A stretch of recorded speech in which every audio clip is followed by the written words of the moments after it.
tipsy, he might have taken something to drink, or had taken some drugs. Then look at him. This man standing in the marketplace in the street corner, shouting, Allahu Akbar, shouting, La Sharika Lak. He's mad. We are terrified of that. I said, you know, there is another way. You can get out of the difficulty. We discovered it. You see, necessity is the mother of invention. Necessity. You want to do something? Then you find ways and means. You know, I can't do it. I can't stand there in the marketplace. The nearest I got to that was in Mombasa, at a place called Mambo Tayari. People who know Mombasa, they might remember. There's a bus stop.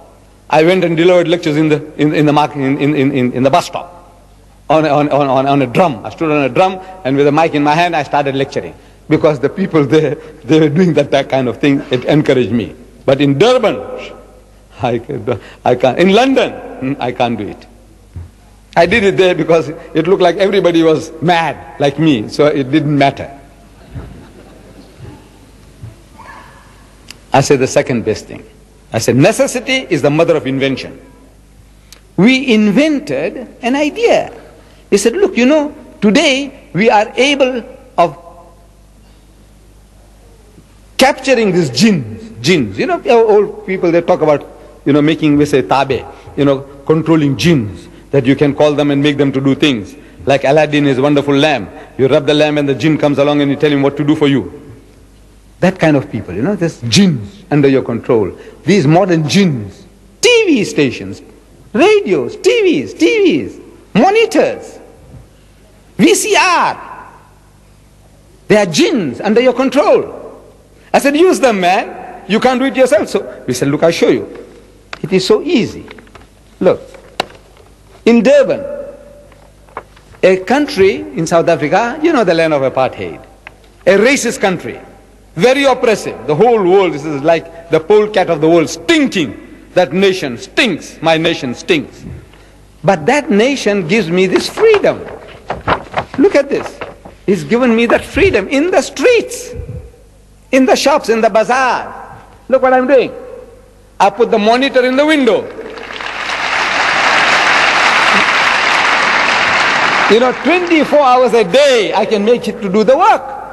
Deedat is talking 10 hours a day, 20 hours a day. The machine, I make the machine to do the job. The jinn under our control. I say, use him, man. We are using him, look. And nobody objects. Nobody says Deedat is mad. Nobody says, because I'm not there. But I'm doing the job in the marketplace. That's outside. It's outside because inside the place is full. This is another picture of the outside. Muslims and non-Muslims, they're listening to the message. The message is, they're getting entertained. And they're receiving the message. Inside the shop,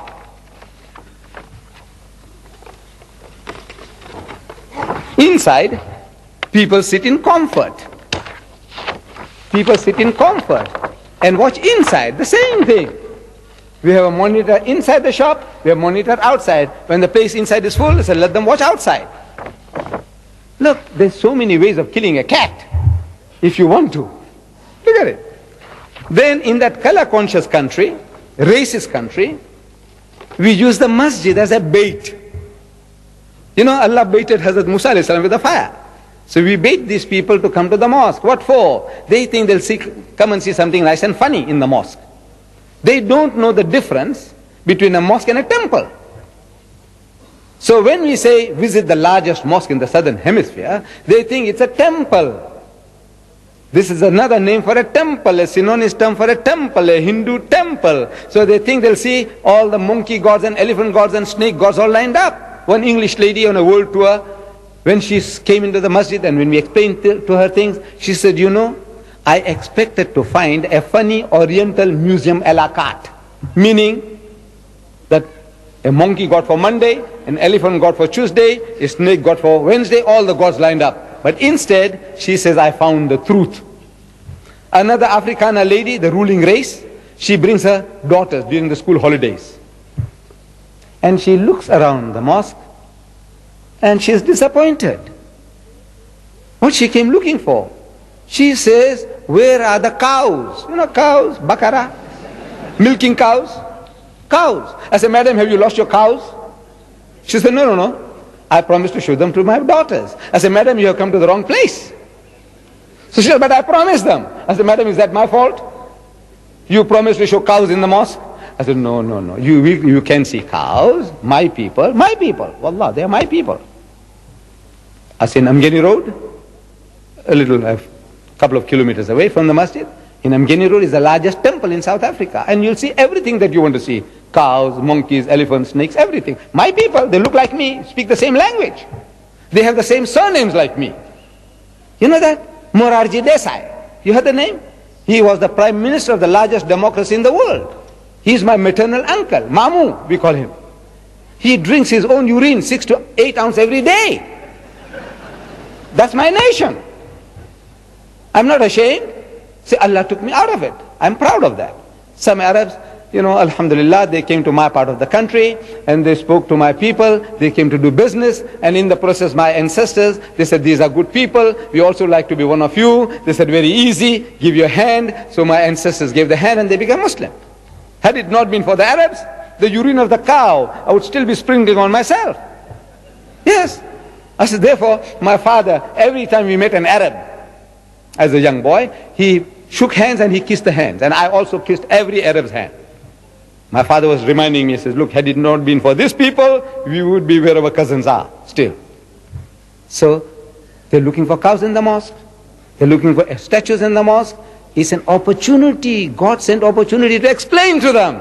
There is no better place than to deliver the message than in the masjid. So, we make the masjid as an attraction. Here, an African, a man who is looked down upon in South Africa, at the bottommost rung of the ladder, an African. This African is talking to European children, whites, Jews and Christians. He's talking to them about the unity of God. Look, they have come there not for that, for a lesson in theology. They have come there to be entertained.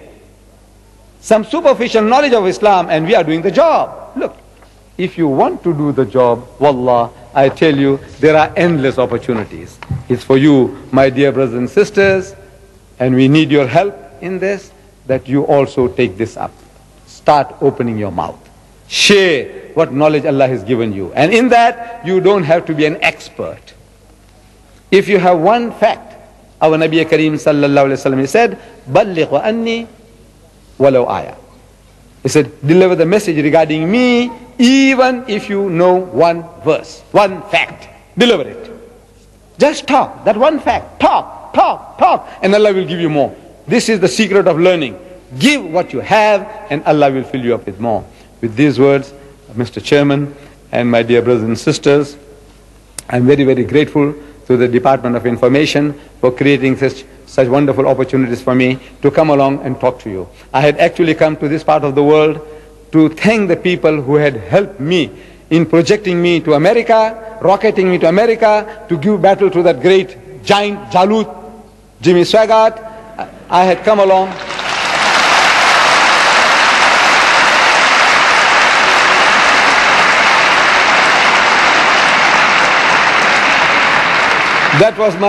That was my real purpose in coming to this part of the world. But as soon as I arrive, there are hazards, dangers in every job. And my job, you know, because you're a talker, as soon as you come, it's now Mr. Deedat, we want you on the radio. Now Mr. Deedat, we want you on TV. Now Mr. Deedat, come and talk to us. These are the hazards of my occupation. I just can't help it. And so therefore now, you see, I had to plan.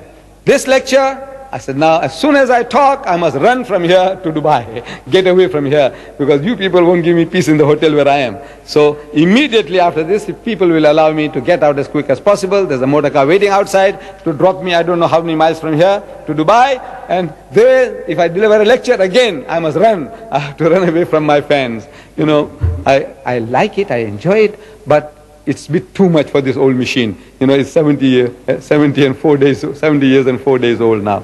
So I hope you'll have a little extra mercy on me, kindness on me, to allow me to go out peacefully. Wa akhiru da'wana alhamdulillahi rabbil alameen.